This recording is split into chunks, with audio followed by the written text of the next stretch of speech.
دوستانو نن مې د یو داسې تحفه راوړې ده چې دې پسې تاسو به ډېر وګرځئ خو چاته به میلاو نه شي. اعمال قرآني کې اشرف علي تنوي صاحب لیکلي یو کسو یو بزرګو دغه یو مرید بیمار شوی و، ډېره سخته تبه وه.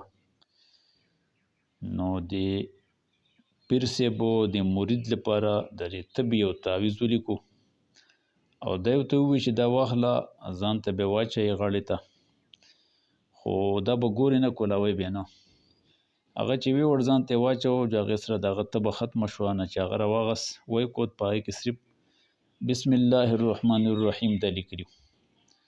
د تبه پې دوباره بیا شروع شوه، دوباره بیا لاړ خپل پیر صاحب له، وی چې یاره زه خو داسې تعویض مې سپړټی و او بیا بیمار شوی یم.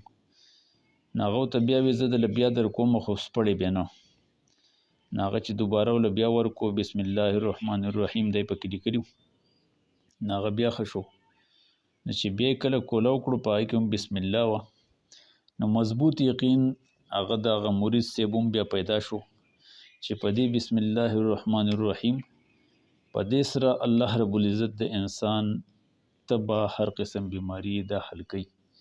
نو موږ او تاسو له هم پکار دي چې دا الفاظ موږ او تاسو چا څوک بیماری نو اوبه پې دم کوي بسم الله الرحمن الرحیم او زیاده تر 101 پیرې چې د تاسو وایي نو ډېر فایده مند وي. او که چې کله لیکئ مریض ته اچوئ نو په هغې کې بیا 7 پیرې چې اچوئ چې زیاته او بهتر ده.